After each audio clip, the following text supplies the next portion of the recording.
Lindenhurst is a village of 27,000 on the south shore of Long Island, New York. These are the people who grew up there and their stories. Everyone I know is from Lindenhurst. I live in Weehawken, New Jersey, where Burr shot Hamilton. Okay. Wonderful. So at the end of my block is a view of the great island of Manhattan. I could see from the George Washington Bridge on the north down to the Verrazano on the south. Gotcha. We were just So talking about, is it the American Dream Mall? Is that what they call it? yes, the American Yeah. Dream. It used to be called Xanadu. It was a project that like took forever to actually get off the ground. So Mhm. but now it's the American Dream in the Meadowlands is the full name of the place. Wow. Yeah. Where are you guys, by the way? We're both in Lindenhurst. We're in Lindenhurst. Oh, Yeah, you're living in Lindenhurst. So I grew up yeah. on South Fifth Street, 680 South Fifth Street, Very close to just me. Alrighty. Yeah. just south of Montauk Highway. Are you near there? Yeah, I grew up on Walnut Street, right off Okay, Montauk. Yeah. there you go. John was North Lindenhurst. I grew up in North Lindenhurst, but I'm currently like in the 30s over by like Sunrise and Straight Path over there. Yeah. Okay. Wow. And so this podcast is all about Lindenhurst. Yes, sir. Generally, yeah, we Oh. generally interview people from Lindenhurst and get their takes on growing up here and what that did or didn't do for them. Well, I am writing my memoir as we speak because Yeah. I was in this punk rock slash hardcore band called the Nihilistics. That's how Mhm. you found me, I think, right? Because of the Yes. newsletter, When the we first Substack. started this thing, the Nihilistics was like one of the first, you know, it was top of mind when we Oh, started the okay. podcast, but I didn't know who exactly because obviously you're before our time, but it's good to Right. Yeah, We finally we find had you a and have you list on. of I'm one of the olds, definitely. we had made a list of people from Lindenhurst that would be ideal guests for us to get on. And when they talk about, famous known people from Lindenhurst, you have Pat Benatar, you have Dan Loria, the dad from the Wonder Years, you have Hal Hartley, and we knew some people from the Nihilistics were from Lindenhurst, but we didn't know who or how to get in touch with anyone. No, there was me who started the band and named the band, and then my friend Mike Nicolosi, who's been dead 10 or 12 years or more now, on bass, and then Troy, the drummer, was also from Lindenhurst. He was from what is that street that runs south of the Long Island Railroad? Is it Hoffman, or is that the one that's on the Yes. north side? It's Hoffman. He was just off of Hoffman. Yeah, yeah. Yeah. Okay. So three of us were from Lindenhurst. Yeah. Okay. So let's take it back to the beginning. Talk about your family roots in Lindenhurst and how they ended up here. Well, I was born in Amityville, Brunswick Hospital, and I was the only member of my family who was born there. Everybody else was born at Good Sam in West Islip. Um, and my grandmother lived in Copiague, and my grandmother was an immigrant from Malta. Her and her husband came here from Malta, and I believe it was like I want to say the 1920s, maybe the later 1920s, but originally, like everybody else, they probably landed in Manhattan. Then they went to Brooklyn for a little bit, but then they moved out to Long Island and they ended up in Copiague on Marconi Boulevard. And the both of them were working at Grumman at some point in Bethpage. And my mother, who grew up in Copiague, wanted to stay close to her mother because as she started having kids, my mother, she needed that support system of my grandmother there. So that's how we ended up in Lindenhurst. My father was from Valley Stream, and I'm not really clear on where the two of them met. They met somewhere and ended up on South Fifth Street in a three-bedroom brick ranch house. So yeah, that was the place where I lived until like I was 23, 22, 23, something like that. And any siblings? Yes, I'm the youngest. I had two brothers and two sisters. A brother of mine passed away from an opioid addiction, and I lost a sister to lung cancer. So now I've got one brother and one sister.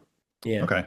So obviously 60s, 70s. So what were you getting into as a kid? Like as far as did you have an interest in music early on, interest in art? I was interested in models early on. I built a lot of models when I was a kid, like models of, hot rods, motorcycles. I like the Aurora line with the different Phantom of the Opera and the Hunchback of Notre Dame and that kind of thing.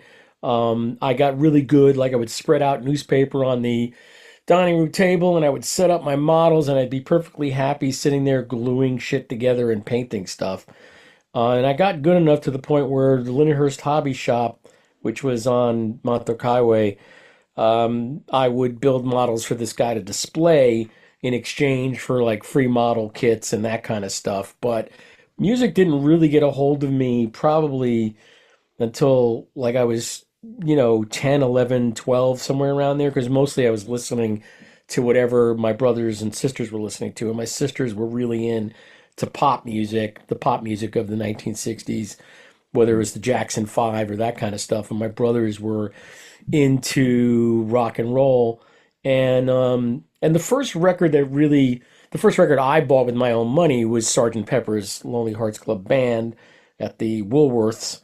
And then the first record that made me want to pick up the guitar was a Led Zeppelin album. It was Led Zeppelin 2, down in the basement, which was a finished basement because my father, in addition to being a mechanic, he was pretty handy. So like he finished the basement of this house, and that's where we would hang out. That's where the TV was, and whatever Yeah. turntable we had. And the first time, and I didn't have that many records when I was a kid, like my own vinyl. So I would have to wait for my brothers to leave the house, and then I would sneak one of theirs onto the turntable. Yeah. And I was intrigued by the cover of this record, so I slapped it on, and then as soon as I heard "Whole Lot of Love," I was like hooked. I was like, "How are they making those sounds? How is he doing that?" And simultaneously, this friend of my sister's, this guy Rodney, who was kind of like a beach bum, he left a guitar at our house, a Harmony Stratotone. I found out later, um, specifically like a Mercury Stratotone. So it had Stratotone. It had one single pickup in the front. But the thing about this guitar that was pretty cool is the action was really good. It was a really, I found out later, a pretty decent guitar to try to learn on. Most starter guitars are shit, you know. But this was a good one, and I picked it up and I started playing it. And then the other thing that happened around the same time is the junior high school, which is now called Lindenhurst Middle School, for the first time ever offered a guitar class. They had been doing the traditional shit because the first instrument I took was trombone, and I realized pretty quickly like trombone isn't cool. Now I say that acknowledging that two of the kids that I went to high school with who ended up being professional musicians. One of them is Artie Ballas, who plays trumpet and trombone, and Adam Teesey, whose grandfather built the house that I grew up in. Adam Teesey is currently on tour and has been the main saxophone player for Debbie Gibson for many years, who I named my Gibson Les Paul after, by the way. So Adam would be a good guy. He's on Facebook for you to talk to, and Artie Oh is still yeah. out there somewhere. But those guys, playing brass made long careers in music. Meanwhile, I'm playing the guitar and going nowhere with these various bands that I was in. So does that answer your question? So, two things. You said they started offering guitar in the junior high school. Yeah. Was it like old, not old, but was it like acoustic, classical, nylon string guitars? Yes. Yeah. So by the time I was in the junior high school, our music class was filled with guitars that were broken and in disrepair, all on the walls. And I have to imagine those are the Those are same really delicate guitars. instruments. Yeah. What, Yeah. 25 years later, they're still hanging there, having They not been were set they up or were restrung in years. they were what you would call a wall hanger. They were just guitars that you would hang on the Yes. wall and look at. They weren't Uh-huh. really amenable to being played. And it's one of the saddest days I had as I started getting into guitar was Rodney reclaiming his harmony. Like One day he came, he's like, I gotta take this back. And I was like, shit. So, I talked my grandmother into buying me an electric guitar. My first electric guitar was a Kay, from the Roosevelt Field Mall. And the guitar and the amp together were $99. I still remember. And that guitar ended up being a frustrating instrument to try to learn on because it also had terrible action. And when I finally upgraded to an Ibanez Les Paul copy that same grandmother bought me from the Sam Ash, now gone, in Huntington Station, I took the K down to the South Side Fish and Clam, which is still there at the end of my block, and I smashed it against one of the exterior walls because I couldn't take it anymore. And I probably, while I was smashing it, I was like, this piece of shit. So, yeah. Yeah, the worst thing you could do for a kid who's trying to learn guitar is hand them a crappy guitar to learn on. Like, the guitars that are nowadays, the cheap guitars that are out there, are a lot better than the cheap guitars that were available when I was a kid. And Right. even if nowadays everything is made in China, but they crack the code. They can make a decent guitar that Hmm. won't set you back too much. So, Sure. but the Ibanez that my grandmother bought for me at Sam Ash, I played that all through the Nihilistics until I got an actual Les Paul, until I lucked into an actual Les Paul. Do one of you I'm, guys I'm a, play music? We both yeah, do, yeah. both of us do. I play Right. guitar. He's a drummer. Okay, excellent. Yeah. Do you play But I was together? gonna say, like, we We have in the have past. for all, yeah, Okay. quite a Yeah. bit. But given your age and the time period, like those Ibanez's probably would have been like lawsuit era Ibanez's, right? Where it's Yes, pretty much yes. just straight up a Gibson. But yeah. Yeah, it was a bolt-on neck. They didn't have many in stock because I wanted a sunburst one like Jimmy Page's. But when Hmm. we got to the Sam Ash, they didn't have any, so I settled on a white one because I had stolen a copy of the Bebop Deluxe album Axe Victim from the Lyndhurst Memorial Library. Actually, the album I stole was Futurama by Sorry, I Bebop. have one such guitar here. Ibanez 335 ripoff. Nice, very nice, nice I guitar. wish this is what I wanted to show. We had a jazz guitarist, Mark Hmm. Whitfield, Yeah. on recently, and I think he said his first guitar was this, but I it wasn't mean, how accessible. many? A lot of people. Thank Yeah. God for Ibanez. A lot of people. That's how they started. But so I I worked my wish I way could back. play it, but anyway, Listen, I'm not you were much better saying. than I was when I was 13. Believe me. But so I don't know if Bill Nelson, who was the guitarist with Bebop Deluxe, was a really fantastic guitarist. But on the back cover of the first Bebop Deluxe album, which is called Axe Victim, he's posing with a white Les Paul copy. So I remember thinking about that guitar when I was in the Sam Ash, and I said, okay, I'll take the white one. And I wish I had never. I sold it to my next door neighbor, Lenny Castiglione, when I got my actual Les Paul. That was a dumb thing to do because now I wish I had my childhood guitar. Moving back in time a little bit, which elementary would you have gone to? West Gates? Was that open at that time? No, I was an E.W. Bauer Elementary Gotcha. School graduate. So Yeah. E.W. I Bauer so is now a private school, I think. Did it I don't even further? know if it's a school anymore, but Yeah. it's no longer open as a school in the district. Yeah, no, that was the nearest elementary school to me. And Gotcha. that's I walked to school every day and got thoroughly ridiculed because growing up I used to wear an eye patch over this eye because this eye was weak. So in addition to being a burgeoning fat kid, I would be ridiculed for wearing a fucking flesh-colored bandage over my eye. So Oh boy. within a block of the school, I would tear off the bandage, and that's probably why Mhm. this eye still is terrible. Because Gotcha. vanity. It was done in by vanity. Yep. Yeah. So you were on Fifth Street south of Montauk Highway? Yeah. Yeah. So Okay. that first block Gotcha. between Montauk Highway and what is the cross street? The first cross street? I don't Is remember. it Broadway, or No, Broadway that would would be have been No, parallel several to blocks it? Broadway, over. Broadway runs parallel. Right. So one of the east-west blocks. That Gotcha. first Gotcha. east-west block. John Street? Would it be a John Street? I don't remember. N- I No, haven't been John is back there closer. for a few Yeah. years, so Yeah. yeah. It's it's different than you've been here, the last time you've been here for sure. A lot of things opening up and many microbreweries. Interesting. I mean, when I was a kid, the drinking age was 18. We would underage drink at 16 with fake IDs that we got from Times Square. Yeah. And there were any number of places, including the strip joints on Sunrise Highway, where you can go and drink. And then Uncle Herman's, which was down on Lower Wellwood Avenue, south of Montauk Highway, which was a German bar with food. And you would get the little 7-ounce beers, And I was in there one Hmm. night, underage drinking with my friends. There was this guy, Ed Fleming, and then Steve something, Derek, I think it was, and then Jeff Mashey, who I'm still friends with. They got in Ed's massive, oversized Mopar. It was a Chrysler, I think, or something, power windows.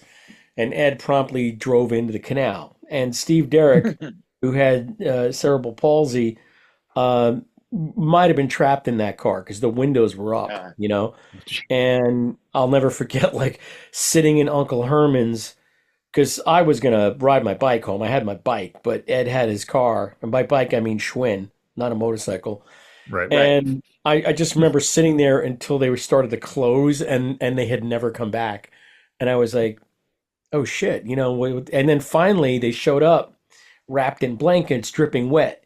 And Jeff told me the whole story. I mean, it used to be really easy to drive into the canal. They didn't have any guardrails there. They didn't have anything there. And periodically, some drunk would drive into the canal. I know Wow. I'm going Still all over the happens. place, but yeah, Oh, it's all right. That still happened when I was in high school as well. As yeah, hard as it is to drive in there now, people, where there's a will, there's a way. yeah, John fell yeah. in on his own once. You Yeah. fell in the canal?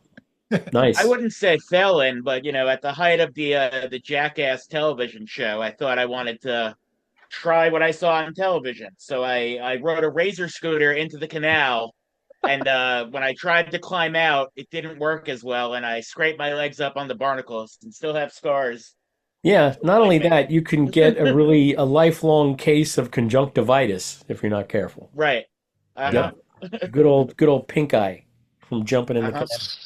So what Yeah. did the village look like at that time? Like the main part of the village on Wellwood Avenue? Because it was a You know, ghost town for many years. it was pretty lively. You had like Cheslack's Modern Bakery, which is still there, which was one of my Yeah. first jobs after the Woolco on Sunrise Highway. I worked there for a couple of years. Then you had that other German bakery. I remember you had Friendlies. You had Music Land, which was my music store. Yeah. You had a number of bars. You had, dentists and so on and so forth. It was like a regular downtown. It was like, a pretty decent downtown with mom and pop stores and people actually going there and shopping and all of Yeah. that kind of stuff. So it was, you don't realize these things as you're growing up, but I've been writing about this a lot lately, and it wasn't like a bad place to grow up. There were a couple of things I did not like about it, most definitely. But for the most part, it was pretty idyllic existence. I would ride my bike all over the place and never really feel unsafe. Yeah. And there was the hobby shop on Montauk Highway. There was Werner's Bowl. There was the Lindenhurst movie theater. Beyond that, there was the Billy Blake store that became, I think, the TSS store, or it might have been on the north side. I forget. But you Yeah. had like A&S, right? Abraham and Right. Strauss. You had a J.C. Penney store there. So within, a pretty small stretch, you had everything you needed. I know I'm talking about West Babylon now, and you guys are doing the Lindenhurst podcast, No, that's so fine. forgive me. I was going to ask, was Looney Tunes there already? Yes, Looney Yeah. Tunes was one of our frequent stops for vinyl because back Mm. then that's all you could buy. There were no CDs or there was Yeah. vinyl and cassettes. So Looney Tunes, I was very happy to see the last time I was out there that it's still there Still and going. has Yeah. expanded. and is a really good record store, you know. So that was a good resource to have. But For sure. I remember as a kid, like we could do all the shopping we needed to do, whether it was for clothes or food or whatever it is, in probably a mile or a mile two radius. You know, we didn't Yeah. have to get in the car. Like the Sunrise Mall wasn't even there. I still remember when the Sunrise Mall opened up because that was very exciting. But you didn't, you know, if we were going to go to a mall when I was a kid, it was the Roosevelt Field Mall. That was there as far as I remember before the Sunrise Mall was there, Mhm. which is now what, a ghost mall at this point? Yeah, I don't. Yeah, I think nothing. Maybe part of the Macy's is open, and that's it. yeah, interesting. Yeah. Yeah, there are talks of it becoming apartments again, just like everything else. Yeah, But wow, anyway, yeah. so yeah, so getting into like junior high, high school, you're playing guitar, you're discovering music now. Are there other kids you can commiserate with on that? Like, are you finding kind of your tribe as far as that goes? Well, again, in this memoir I'm writing is really about Mike. Mike was my best friend who ended up trying to murder me. And so I'm telling the story of how that happened. But when I met Mike in junior high, because the junior high brought together kids from all over Lindenhurst, like you wouldn't have met Right. them if you were Yeah, just, E.W. Bauer, and then what were some of the other elementary schools? Was there like William William McKinley, Roll, Harding, Harding Albany, uh, Avenue, right? Daniel So Century. Street. so Yeah. the junior high was like where all those kids came together. Right. Right. And I still remember like my first day of junior high going to the lunchroom, and there's this kid who's the fattest kid in school, and fatter than me because I had started to plump up around that time. And shame-based overeater, dealing Gotcha. dealing with all kinds of family stress by taking solace in food, essentially. And then, to see this kid, and Mike was just, he was taller than me, but he was also fatter than me. He was the fattest kid in school. And he would walk down the hall and just be, mocked. And kids nowadays, obviously, this whole anti-bullying thing, but when I was growing up, they would call you stuff right to your face. They'd call you Yeah. fatso, they'd call you blimp, they called Yeah. you lard ass, they called you fat fuck. There was no prohibition whatsoever against being mocked for your weight growing up. And so Mike and I bonded over that. Uh, there was no one sitting near him. And I sat down with him and we found out that we both liked Mad Magazine and Monty Python. He liked professional wrestling. I didn't care all that much. I was more into Evil Knievel and stuff like that because my dad being a mechanic, I was into motorsports. Growing up, I wasn't really into, despite the Mets hat, I wasn't into baseball or football, or if you could pour fuel in it and drive it, then I was into it. And so Mike and I bonded over a few of those things. I, at that point, was about to start a cover band with my friend Billy Kammerer, who lived over on Wellbrock in what was the newest block in Lindenhurst. It was so new that all the utility cables were buried underground. Like you'd go on Wellbrock and there were no Uh-huh. telephone poles, and it looked like a street from some California sitcom. But my There's Mhm. two. friend, There are two blocks like that on Lindenhurst. There's that yeah. one, and Anthony Drive is the other one. But yeah, that's off the Shore Road. Yeah. So I was best friends with this guy, Glenn Katz, who lived on Wellbrock. And through Glenn, I met Billy, and Billy had a guitar. He had an SG and an Ampeg amp. I think it was a reverb rocket. And when he found out that I was getting into guitar, he's like, "You should come over and jam sometime." So the next thing you know, I'm over at Billy's house. We're learning Who songs together, and then we started this band called Cobra. And we ended up, our big gig was playing, what was it, Our Lady of Perpetual Help Yep. church, the Christmas dance, and I have a lot of pictures from that.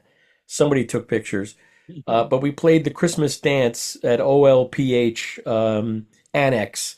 We didn't play in the church, but whatever the annex was, Mhm. um, and and so Cobra, when Cobra finally, the wheels came off, I wanted to keep playing, And Mike and I had sort of figured out that there was this thing called the Sex Pistols because of Lenny Lobriano. Lenny Lobriano is one of those kids that you go to school with and you realize later, oh, he was gay. That explains a lot because back then, as opposed to, I don't know what goes on in high schools now or junior high, but I would imagine if you're gay, you're probably out and no one has a problem with it. But back then, Lenny expressed his individuality by wearing these pins, and one of the pins he wore was the cover of Nevermind the Bollocks. So it was a little tiny square pin, and I remember seeing Sex Pistols and thinking, "What the hell is that?" Yeah. And then there was a report on the news about the Sex Pistols playing in America in like 1978. They toured the United States, and every night, not every night, but on the nightly news, there would be these guys going, Johnny Rotten and Sid Vicious. And Mike and I were like, what the hell is a Johnny Rotten and what the hell is a Sid Vicious? And we started, going and buying the records. We started, we discovered what was coming out of England. And that inspired us. Mike wanted to play. I wanted to continue playing. I said to Mike, I could teach you some things if you want. We went down to Music Land. I helped him pick out a cheap bass and a cheap bass amp. And the next thing you know, we were sort of like down in my basement or his, playing together and coming up with songs. One of the first we came up with was called Grandmas Are Made for Kicking. And I wish I remember the lyrics, but it had something to do with kicking your grandmother down the stairs, And whereas I'm sure we both had perfectly nice grandmas.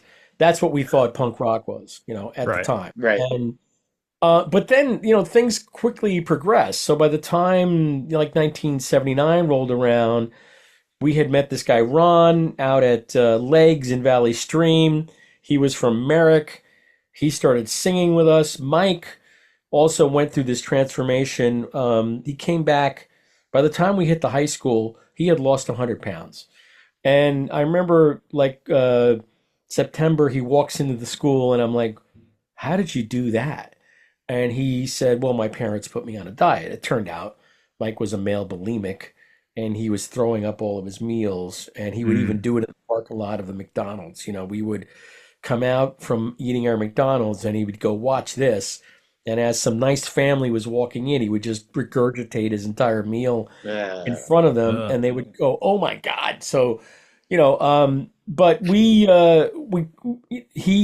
went through the tragic death of his father. His father was driving home, and I think had a single car accident. I think he fell asleep at the wheel, and ended up lingering in a hospital, unbeknownst to the staff of the hospital, internally bleeding to death.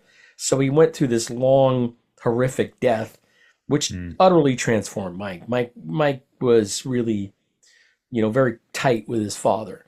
And when his father died, Mike was like 17, 18, and he locked himself in his bedroom and he started writing these very dark songs.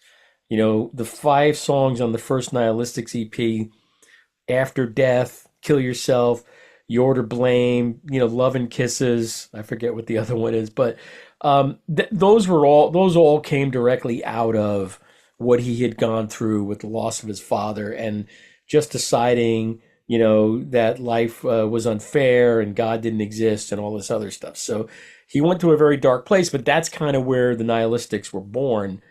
And we struggled to figure out what to call the band. And then one day we're at the Salvation Army on Route 109. And there was this book called Nausea there. And I was intrigued by the title, Jean-Paul Sartre. And I start reading the preface. And in the preface, I see this word nihilistic, which I had never encountered before. But I was impressed by how many I's were in it. Nihilisti. Yeah. And I pronounced it like, do you know the band The Stylistics? Have you ever heard of the band The Stylistics? R&B soul band? Yeah. So when I said it as nihilistic. And then I said Nihilistics. Hey, we could be the Nihilistics. And I'm in the back seat of Ron's Buick. Ron and Mike. Ron's driving. Mike's in the passenger's seat. I'm in the back seat. And I'm looking through this book and I go, hey, what do you think of the Nihilistics? And they were like, the Nihilistic? I like that. all right, let's be the Nihilistics. So we were the Nihilistics, and Ron, who was, if nothing else, a hustler, started getting us, gigs. We recorded a cassette, um, sent it out. He got it to Tim Summer, who had a show at WNYU at the time. Originally, I think it was called Oi the Show, and then he renamed it Noise the Show. And so pretty quickly, we were recording an EP, and we recorded it at Studio 7A, I think it was called, because there was the A7 Club, but then 7A was a little studio run by the Bad Brains. And so we paid for 2 hours of recording, and we went in and recorded that EP amidst the biggest cloud of pot smoke I had seen until that point in my life, and probably got a contact high. One of the Dead Boys was there, member of the Dead Boys. I think it was Jeff Magnum, watched us record that record. Jack Rabid was there as well. Tim Summer might have been there. I don't know. I'm waiting to interview him. And with that EP, it opened up a lot of doors. We were able to, and PRI record pressing was in Wyandanch, and the minimum order was 200, 7 inches. So we did a 7-inch EP with 5 songs on it. And what you would do back then is you would give members of other bands your record. Here's my record. Here's my record. You would go to club owners. This is my record. And the record was a great calling card. Cassette was a good calling card too, but a record meant like, oh, you've actually done something. And so before long, we were playing in Max's Kansas City and the Mud Club and CBGB and all of these clubs that are now, long gone. And we had a pretty good run. We probably lasted from like the first gig would have been late 1980, early 1981. And I left the band around the end of 84, beginning of 85. There was just a really bad falling out. And I felt like I couldn't be part of it anymore. And then, finally moved off of Long Island, got the fuck off Long Island. Am I going too far afield for you guys? No, not at all. No. I'm what you call a self-starter because my career was in radio. I did radio for many, many years and have interviewed thousands of people. So I may just be running away with this. Sorry about that. No, Quite all right. That's great. Yeah. But I wanted to ask you, obviously playing punk at that time, you had your sights set on the city. But was there any type of scene for that out here? Like, was it being played in any of the clubs? Ron has a different memories of these things than I do. He claims we played one of our first gigs was at a VFW out by Pine Lawn Cemetery. And I do remember playing a club out there or some kind of place out there. I'm not sure if it was a VFW, but that was a very early gig. But there was a paucity of venues out on Long Island. Sooner or later, my father's place started booking a lot of punk and hardcore shows, which was cool in Roslyn, and that was an excellent venue. It had a really good sound system. They seemed to appreciate that you were there. Like a lot of these places in the city didn't really give a shit because you'd be on a bill with 5 other bands, But Yeah. Right. but if I was going to count how many times we played on Long Island as opposed to in Manhattan, the ratio would be like 1 to 10. We might have done 1 gig on Long Island for every 10 gigs we did in Manhattan. Just because on Long Island, when I was growing up, it was cover bands and tribute bands, whether it was Southern Right. rock. Someone still needs to explain to me how Southern rock became so popular on Long Island. But you had a number of Yeah. bands And that country played. now. Country's huge on Long Island now. Yeah, I mean that's why I had to get off of the island. I because understand. the provincial nature of the place was starting to bug the shit out of me, just It's a bit of because. a red state. Yeah. Yeah, unfortunately, it doesn't have to be that way, but unfortunately, Yeah. and one of the things that sort of led to the falling out with the rest of the Nihilistics was I think the politics started to get weird because initially we were all about, Reagan sucks, fuck Reagan. But then at some point, I think things started to shift a bit. Also, Mike especially got really into heavy metal and Mm. Judas Ah. Priest among other things. And he felt like the band needed a lead guitar player, and I wasn't a lead guitar player. I did a combination of rhythm and lead, but he wanted to bring it. They wanted to bring in Ron's brother. So this kid shows up one day with a BC Rich Warlock, which to me was the most unpunk rock guitar you could ever possibly play. And he Yeah. was Uh-huh. okay. It wasn't like he was a bad player, but it was a poor fit. It was like trying to graft, these leads onto this hardcore band. And Yeah. whereas that shit really took off, a little bit later on when 86, Yeah. 87 rolled around. I don't think we were the band to perfect that whole The sort of punk crossover thing. metal Yeah. crossover thing, yeah. Which who am I thinking of that really perfected that? What was it with um I can't remember. It's okay. Um Oh, it, Anthrax. Anthrax. Yeah. That's Yeah. right. Yeah. Yeah. What was his name? The guitarist in Anthrax? Scott Ian. Scott Ian. I've interviewed Scott Ian. I should know this. I've talked to him. But Anthrax, so like a few years later, Anthrax came along, and you had bands that were doing the slow fast thing, and Yeah. really, doing it well. We couldn't have done that. I don't think that was the thing about the Nihilistics. Whenever, because I've been doing a lot of interviewing for this book, talking to people who knew us back then and knew Mike, and the thing that I keep hearing is you guys were scary.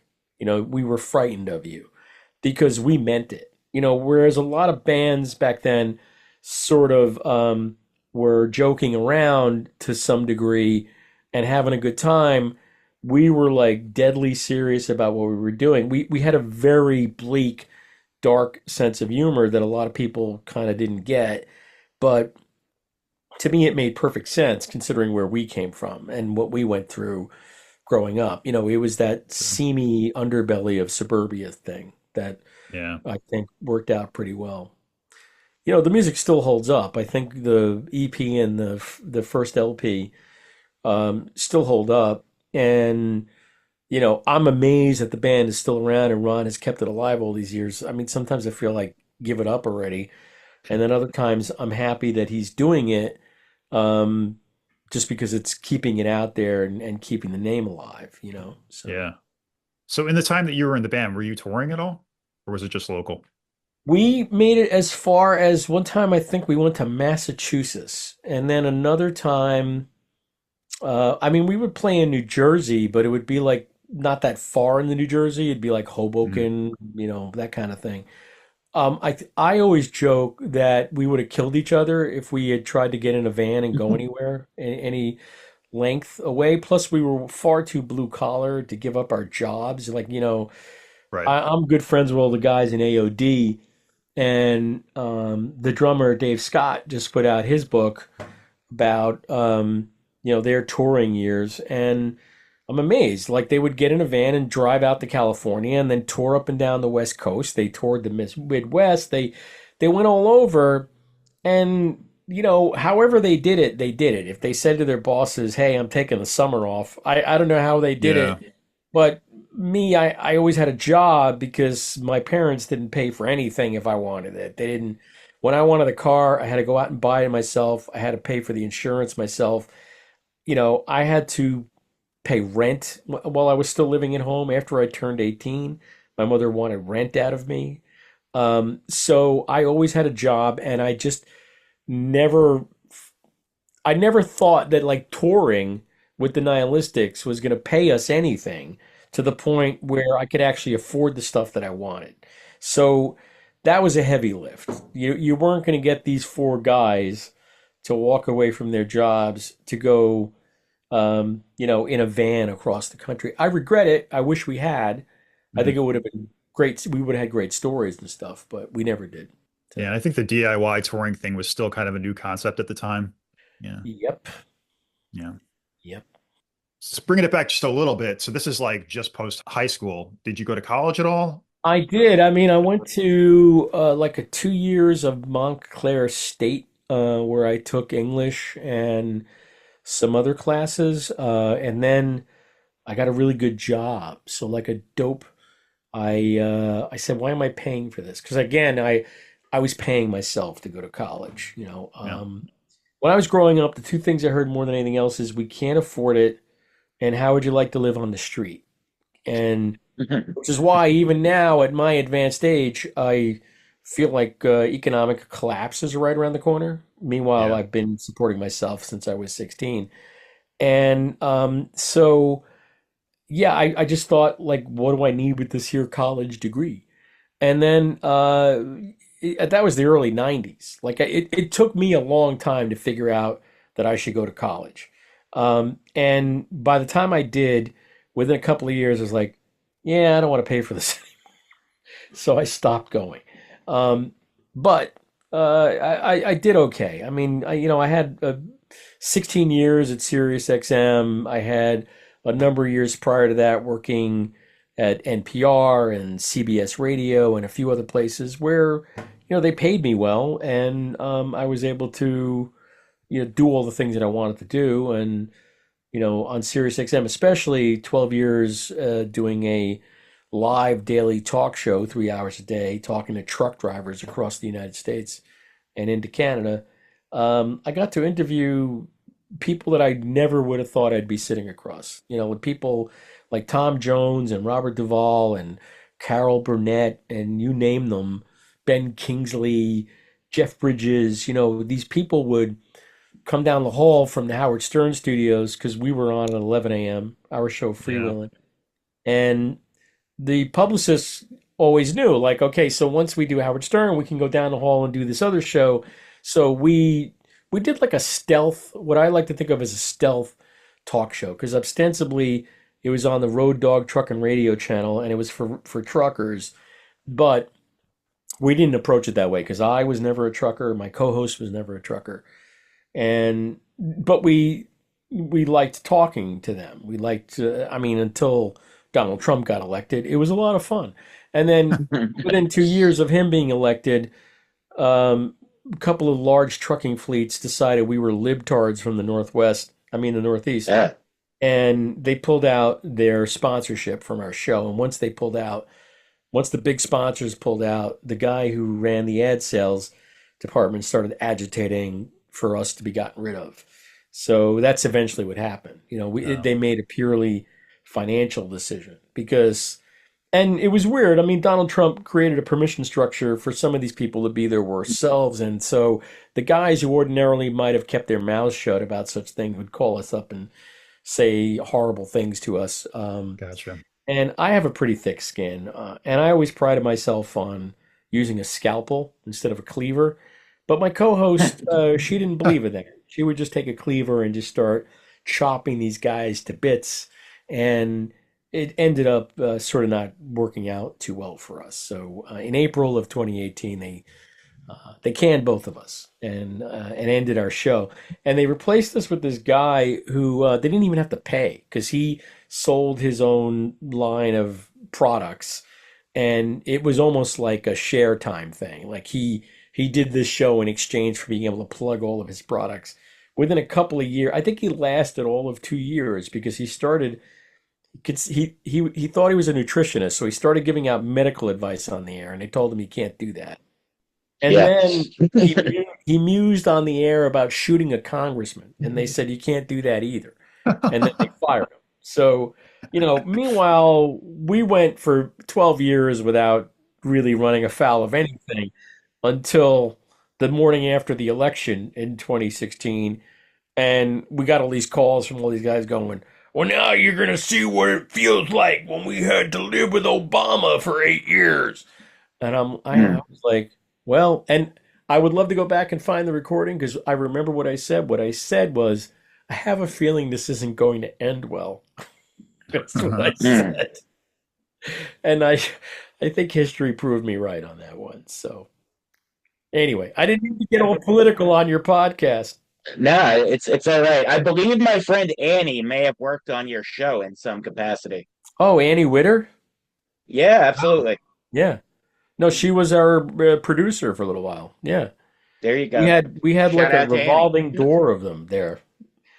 And Annie was a good one. She was a good producer. What's she up to these days? She is living the dream in North Carolina. She's doing stand up and stuff down there.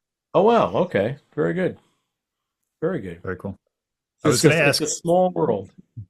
It despite is. the politics, did you see anything in common with the truckers and musicians?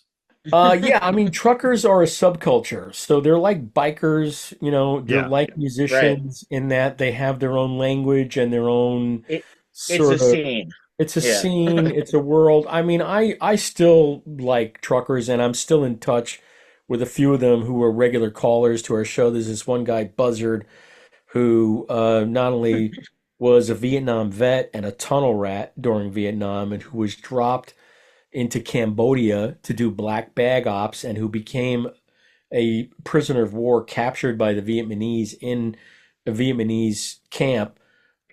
He also, when he got out of Vietnam, ended up in Northern California, or actually Southern California, where he was hanging out with Charlie Manson because he joined a motorcycle club, Wild. and Charlie wanted them as his own private army. But then in the late 60s, decided to go drive a truck, and he's still driving a truck. Native American, and every once in a while we'll get on the phone just to make sure both of us are still alive, kind of thing. Yeah. But then there's a few others that I'm still in touch with. And I think because, I came from a blue collar working class background, I think I was able to relate to drivers and to especially how disrespected they felt and how invisible they felt to the majority of the public, and how they were doing this. Truck driving is traditionally a more dangerous job than even being a police officer. There's more Yeah. ways you can die as a truck driver. If you don't die quickly in a wreck, you'll die slowly from hypertension and diabetes and all other health ailments. And truck drivers are not paid what they should be paid. Very often they're sitting at a dock unpaid, waiting to be unloaded. Uh, I don't know where it is nowadays with the profession, but Mm. truck driving had its heyday in the 60s and 70s. You could be an independent truck driver and no one really could tell you what to do or what to do with your truck. And then that all just started to change. So, Yeah. it's a very difficult job. And a lot of the truck drivers that I knew, you would ask them, like, so what if your kids want to go into the profession? They'd be like, over my dead body. My Yeah. kids are not becoming truck drivers. Similar to touring musicians, like, no, you're not doing that. Yeah, yeah. So I think we did, a really good show, and drivers still talk about us and still talk about the show and miss the show. And SiriusXM just made, I think a really dumb financial decision, like a greed-based decision that had nothing to do with the quality of the show that we were doing. And I still have nightmares because towards the end of it, they were making life so difficult. I would put my feet on the floor in the morning, trying to get out of bed.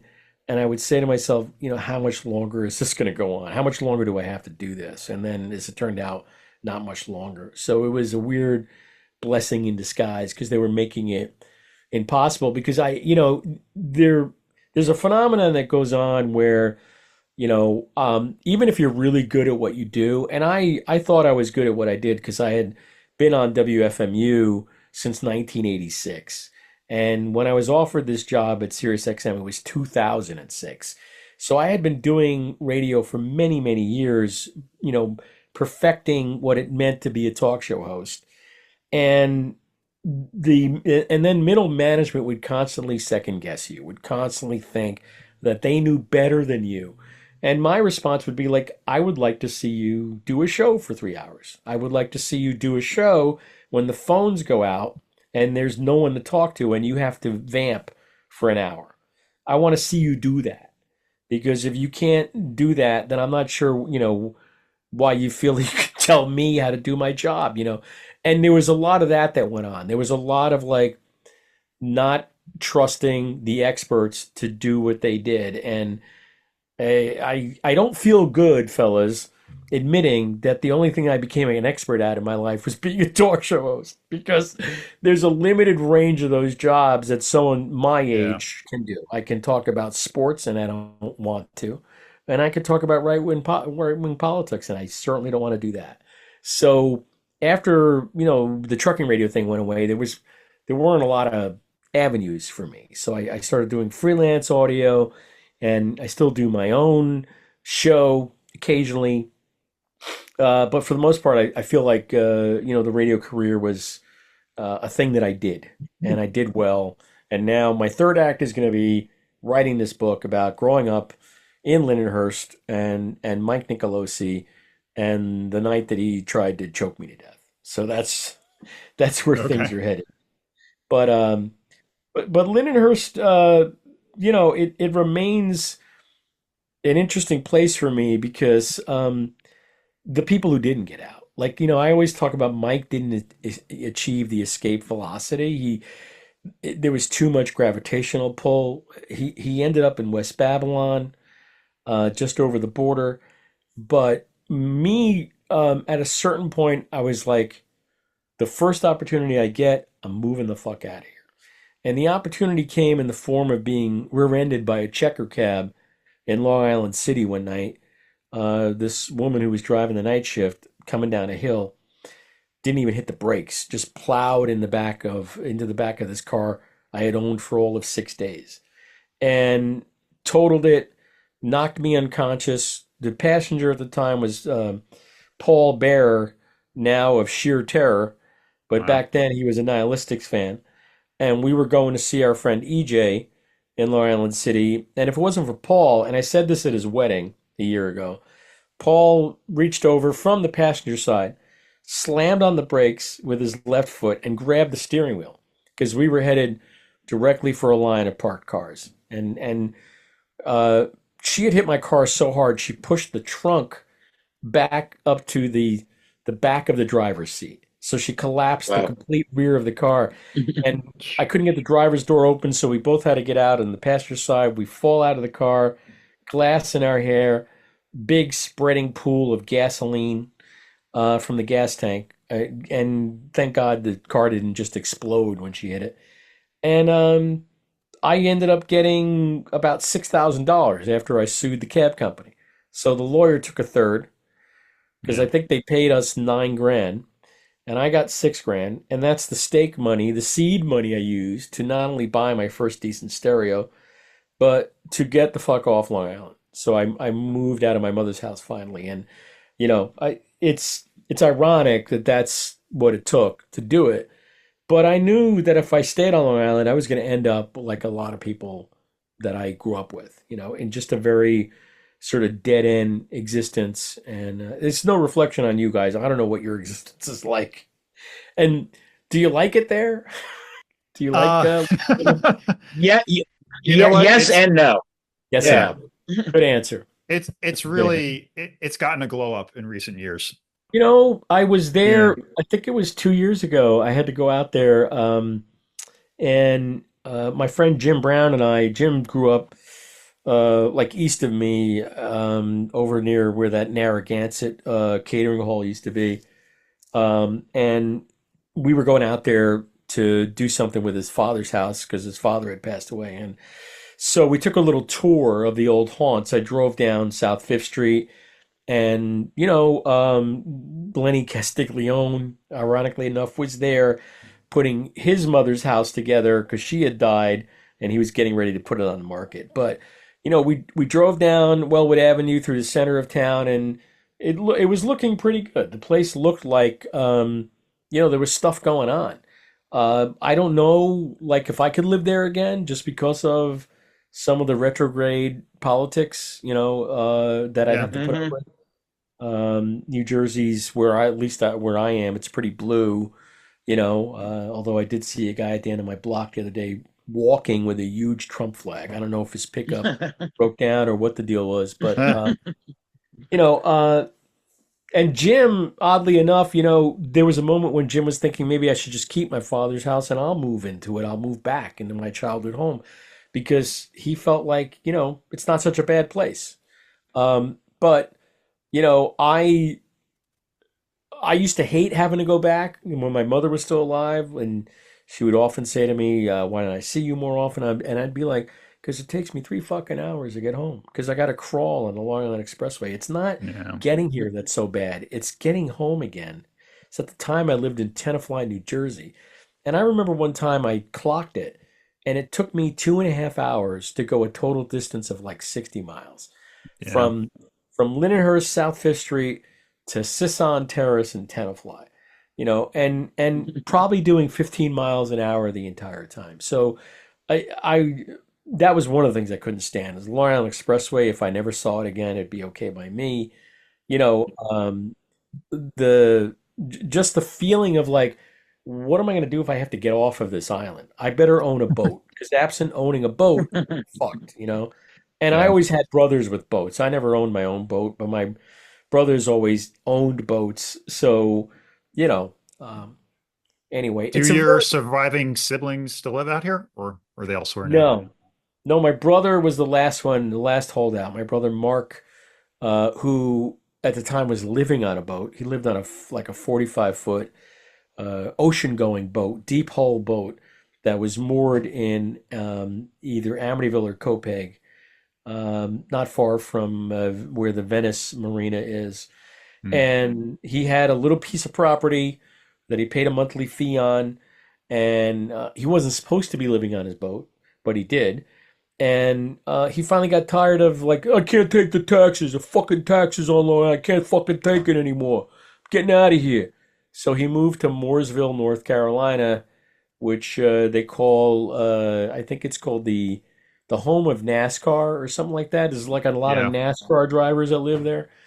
And I was texting with him recently after all that shit went down in Asheville, because he's like 2 hours east of Asheville, and he's okay. He didn't really experience any flooding or anything like that. But I'm like, the reason people live in areas like whether it's Long Island or Manhattan, I used to say this to truck drivers all the time because truck drivers would say, "You should come and live where I live. I pay $50 a month, and I'm like, yeah, but there's nothing going on there. They roll up the Yeah. sidewalk at 10 p.m.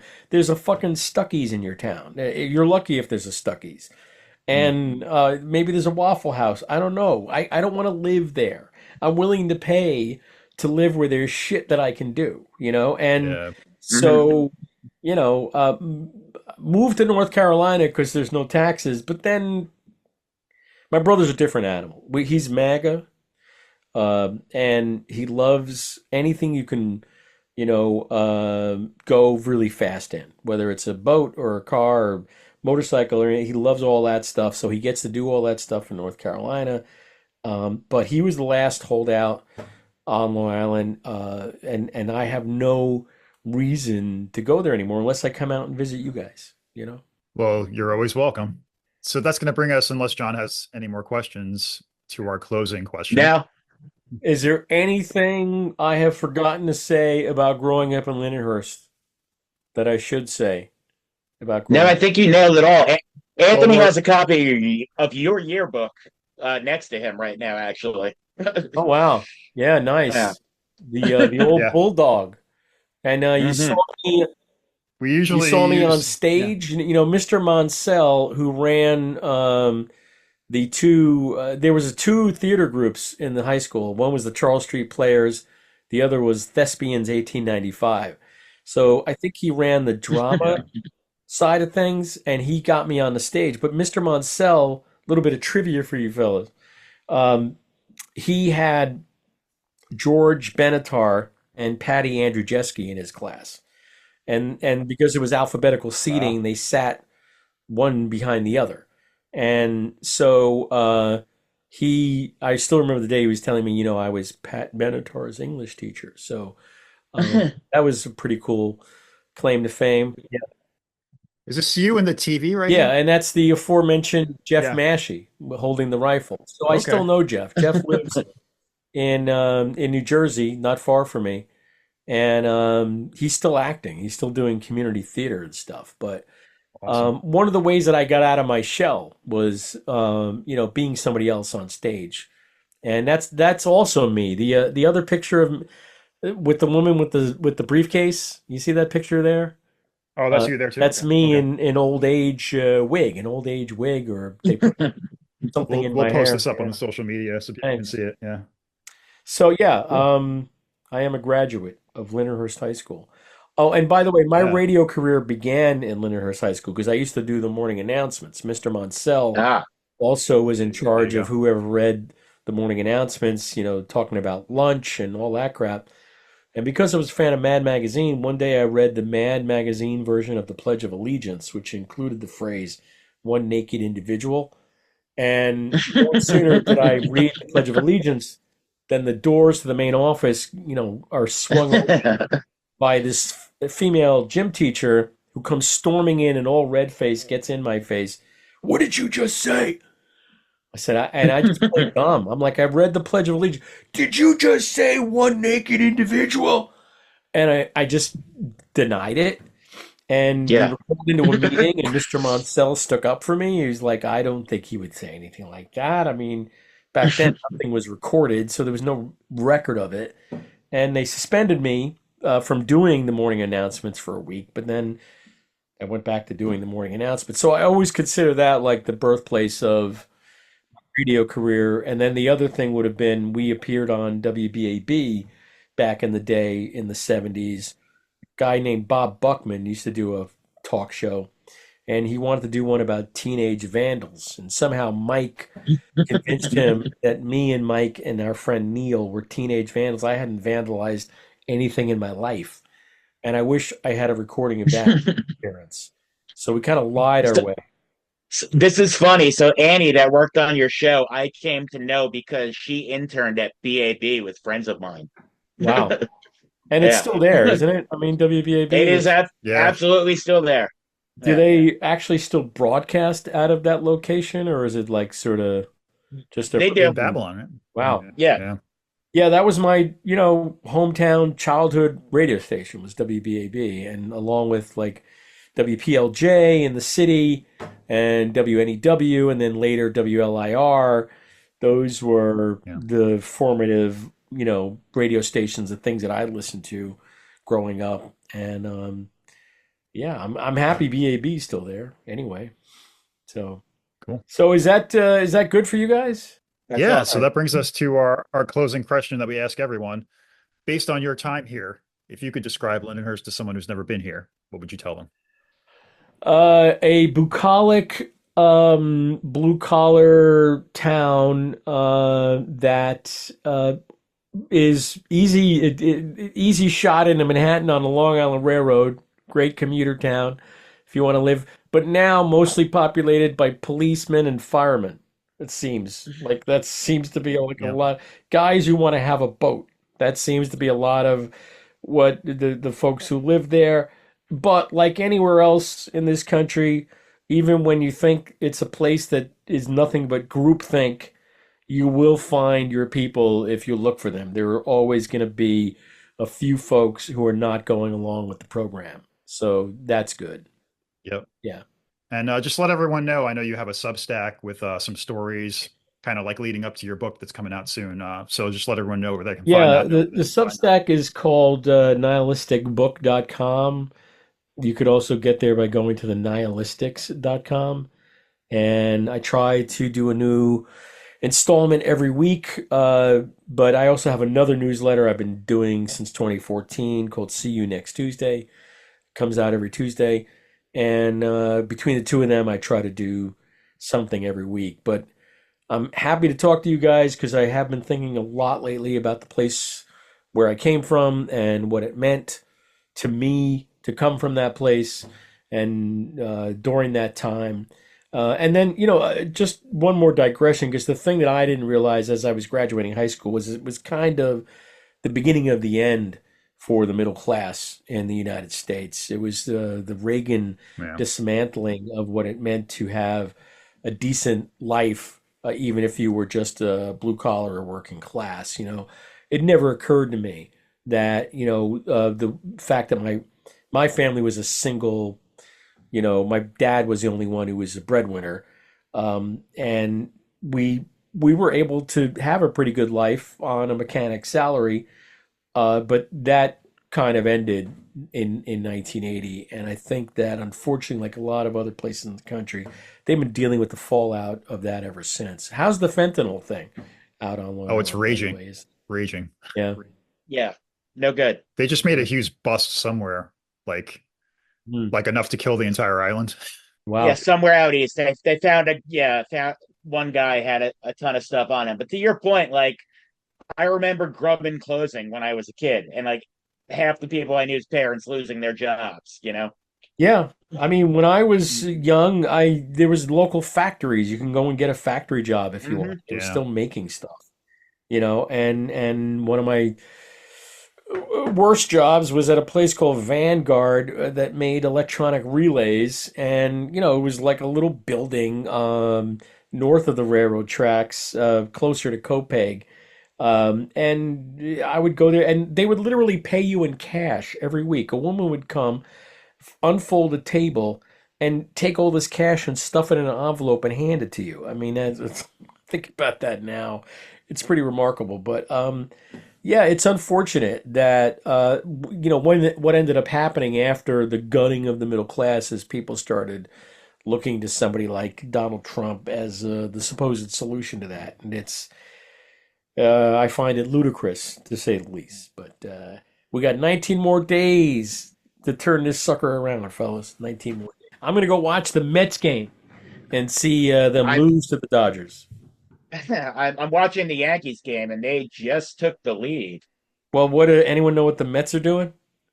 All right, I do not have a it's television tied on. one. It's tied 1-1 in the top of the second. So there you go. There you go. This is it. If they don't win this one, that's that, right? So Yeah. we're all rooting for a Subway Series, but the Mets might just screw it up. So.